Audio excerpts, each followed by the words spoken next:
Hi friends, welcome to our channel. இன்னைக்கு நம்ம சேனல்ல என்ன பார்க்க போறோம்னா, இன்னைக்கு எங்க வீட்ல சண்டே ஸ்பெஷல் கருவாட்டு குழம்பு தாங்க வச்சோம். அதுவும் நம்ம மை மசாலால பண்ண சூப்பரான நெத்திலி கருவாட்டு குழம்பு.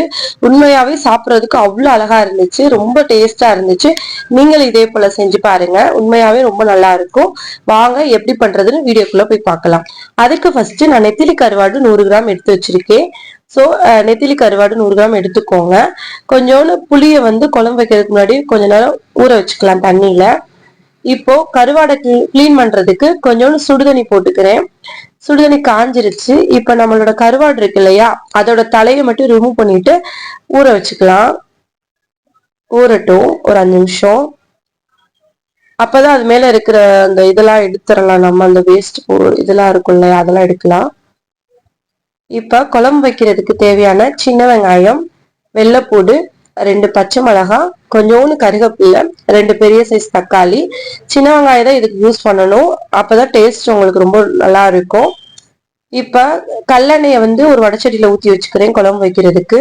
எண்ணெய் நல்லா காயட்டும். எண்ணெய் காயவும் ஒரு ஸ்பூன் வந்து கடுகு உளுந்து நல்லா பொரியட்டும். அதுல கொஞ்சோண்டு வெந்தயம் சேர்த்துக்கலாம். புளிக்குழம்புக்கு மோஸ்ட்லி நீங்க வெந்தயம் சேர்த்தீங்கன்னா உண்மையாவே நல்லா இருக்கும், சேர்த்து பாருங்க. ரொம்ப சிம்பிளான டிஷ் தான் இது. இப்ப ரெண்டும் நல்லா பொரியட்டும். கடுகு உளுந்தும் வெந்தயம் நல்லா பொரிஞ்ச பிறகு நம்ம கட் பண்ணி வச்சிருக்க சின்ன வெங்காயம் இருக்கு இல்லையா, அதை சேர்த்துக்கலாம். இப்ப அதோட வெள்ளைப்பூடி நான் சேர்த்துக்கிறேன். ஸோ இது ரெண்டையுமே எல்லாத்தையும் சேர்த்துக்கோங்க. நல்லா சேர்த்துட்டு வதக்கிக்கலாம். இப்போ 2 பச்சை மிளகாய் கீரி வச்சிருக்கோம் இல்லையா, அதை போட்டுக்கிறேன். கொஞ்சோண்டு கருவேப்பிலையும் சேர்த்துக்கோங்க இந்த டயத்துல. இது எல்லாத்தையும் போட்டு நல்லா வதக்கிக்கோங்க. இப்போ வெங்காயம் நல்லா வதங்கட்டும். இந்த கேப்ல வந்து அந்த கருவாடு ஊற வச்சிருக்க கருவாடு இருக்கு இல்லையா, அதை போய் நம்ம கிளீன் பண்ணிடலாம். கொஞ்சம் சிம்ல போட்டுக்கிறேன் நானு. வெங்காயம் வதங்கிட்டே இருக்கட்டும், நான் கருவாடை கிளீன் பண்ணி விடுறேன். இந்த அருக்கு பாருங்க, நல்லா ஊறிடுச்சு 5 நிமிஷத்துல. இப்ப நல்லா அந்த அந்த குடல் அந்த வேஸ்டேஜ் எல்லாம் இருக்கும், அதை எடுத்துட்டு அந்த எலும்பு எடுக்கவும் ஈஸியா இருக்கும். எடுத்துக்கலாம். இப்ப வெங்காயம் வதங்கிடுச்சு. இந்த டயத்துல வந்து 2 தக்காளியும் சேர்த்துக்கோங்க. தக்காளி நல்லா வதக்கிக்கோங்க. எந்த அளவு வதக்குறோமோ அந்த அளவு குழம்பு டேஸ்ட் கொடுக்கும். நல்லா வதக்கிக்கோங்க. இப்ப கொஞ்சோண்டு கல் உப்பு சேர்த்துக்கிறேன், அப்பதான் ஈஸியா வதங்கும் தக்காளி. தேவையான அளவு கல் உப்பு சேர்த்துட்டு இந்த டயத்துலயும் பாத்தீங்கன்னா கருவாடை நல்லா கிளீன் பண்ணி எடுத்துக்கிட்டேன். இப்ப வெங்காயம் எல்லாமே நல்லா வதங்கிருச்சான்னு பாத்துக்கலாம். எல்லாமே எனக்கு நல்லா வதங்கிருச்சு. இந்த டயத்துல வந்து நம்ம கிளீன் பண்ண கருவாடு இருக்கு இல்லையா, அதை நான் சேர்த்துக்கிறேன். சேர்த்து விட்டு ஒரு 2 வதக்கு மட்டும் வதக்குங்க, ரொம்ப வதக்கிடாதீங்க, கருவாடு கரைஞ்சிரும். லைட்டா வதக்கிக்கோங்க. வதக்கிட்டு இப்ப நம்மளோட சீக்ரெட் மசாலான மெயின் இன்கிரீடியன்டான நம்மளோட மை மசாலா, தனி மிளகாய் தூளும் குழம்பு பொடி மட்டும் தாங்க யூஸ் பண்றேன். இது எதுவுமே நான் போடல. நம்ம மை மசாலா, குழம்பு பொடி, காரத்துக்கு கொஞ்சோண்டு தனி மிளகாய் தூள். இந்த காரமே உங்களுக்கு போதும். எனக்கு காரம் பத்தாதனால கொஞ்சம் உரப்புக்கு இன்னும் கொஞ்சம் சேர்த்திருக்கேன்.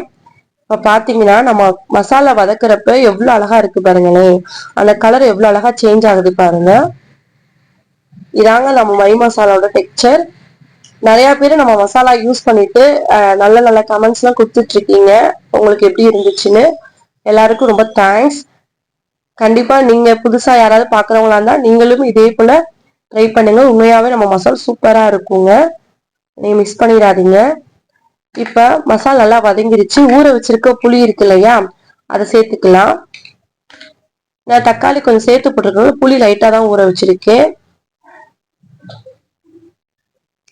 இப்ப கொஞ்சோண்டு புளி போட்டு எல்லாத்தையும் நல்லா மிக்ஸ் பண்ணிக்கோங்க. மிக்ஸ் பண்ணிட்டு தேவையான அளவு தண்ணி ஊத்திடுறேன் நான், குழம்புக்கு தேவையான அளவு. இந்த குழம்பு கொஞ்சம் லைட்டா நான் தண்ணியா தான் வைக்கிறேன், சாப்பாட்டுக்கு ஊத்தி சாப்பிடுற மாதிரி. ஸோ உங்களுக்கு கிரேவியா வேணும்னா லைட்டா ஊத்திக்கோங்க. குழம்பு தண்ணியா வேணும்னா கொஞ்சம் சேர்த்து தண்ணி ஊத்திக்கோங்க. நான் கொஞ்சம் தண்ணி சேர்த்து ஊத்திருக்கேன், எனக்கு கொஞ்சம் குழம்பு தண்ணியா வேணும்னு. இப்ப எல்லாத்தையும் நல்லா மிக்ஸ் பண்ணிக்கலாம். இந்த டயத்துல எல்லாமே செக் பண்ணிக்கோங்க, உப்பு உரப்பு எல்லாத்தையும் செக் பண்ணிக்கோங்க, புளிப்பு எல்லாமே. எனக்கு எல்லாமே கரெக்டா இருக்கு. ஸோ இப்போ வந்து நம்ம கொதிக்கட்டும், ஒரு 10 நிமிஷம் குழம்பு எல்லாம் கொதிச்சு வரட்டும். 10 நிமிஷம் ஆயிடுச்சு. பாத்தீங்கன்னா குழம்பு உண்மையாவே சூப்பரா இருக்குங்க. ஸ்மெல்லு எனக்கு சளி பிடிச்சிருக்கு, இருந்தாலும் என்னுடைய மை மசாலா வாடை என் மூக்குக்குள்ள போகுது. உண்மையாவே அவ்வளவு அழகா இருக்கு. உங்களுக்கு சளி பிடிச்சாலும் நம்ம மசால் வாடை உங்களுக்கு மூக்குக்குள்ள போகுதுங்க. உண்மையா சூப்பரா இருக்கு. நல்லா கொதிச்சிட்டு இருக்கு. இப்ப வந்து கொஞ்சோண்டு தேங்காய் சில்லு எடுத்து தேங்காய் பால் மாதிரி கொஞ்சம் நான் அரைச்சு சேர்த்துக்கிறேன். இது ஆப்ஷனல் தான். சில பேருக்கு தேங்காய் பிடிக்காது, அவங்க தேங்காய் கட் பண்ணி கூட சேர்த்துக்கோங்க. நாங்க தேங்காய் சேர்த்துக்குவோம். கொஞ்சம் குழம்பு கொஞ்சம் தண்ணியா வேணும், அதனால நான் கொஞ்சம் சேர்த்துக்கிறேன். எனக்கு இன்னைக்கு வச்சு சாப்பிடறதை விட நாளைக்கு திங்கக்கிழமை வச்சு சாப்பிடறதுக்கு எனக்கு ரொம்ப பிடிக்கும். பழைய குழம்பு எனக்கு ரொம்ப பிடிக்கும், அதனால கொஞ்சம் தண்ணியா நான் வச்சுக்கிறேன். இப்ப பாத்தீங்கன்னா தேங்காய் எல்லாமே நல்லா கொதிச்சு வந்துருச்சுங்க. இப்ப குழம்பு ரெடி ஆயிடுச்சு. நல்லாவே ஒரு 10 நிமிஷம் சிம்ல போட்டு எடுத்துக்கலாம். எந்த ஒரு குழம்பையும் கொஞ்ச நேரம் சிம்ல போட்டு எடுங்க. உண்மையாவே அந்த எண்ணெய் பிரிஞ்சு வந்து அந்த குழம்போட டேஸ்ட் உங்களுக்கு ஃபுல் ஃபீலா இருக்கும். அவ்வளவுதாங்க, சூப்பரான நெத்திலி கருவாட்டுல பண்ண நம்ம மை மசாலா கருவாட்டு குழம்பு ரெடி ஆயிடுச்சு. ஜஸ்ட் ஒரு 20 மினிட்ஸ் தான் ஆச்சு இந்த கருவாட்டு குழம்பு வைக்கிறதுக்கு எனக்கு. நீங்களும் இதே போல வச்சு பார்த்துட்டு எப்படி இருந்துச்சு எனக்கு கமெண்ட் பண்ணுங்க. நெக்ஸ்ட் வீடியோ பார்க்கலாம். பாய்.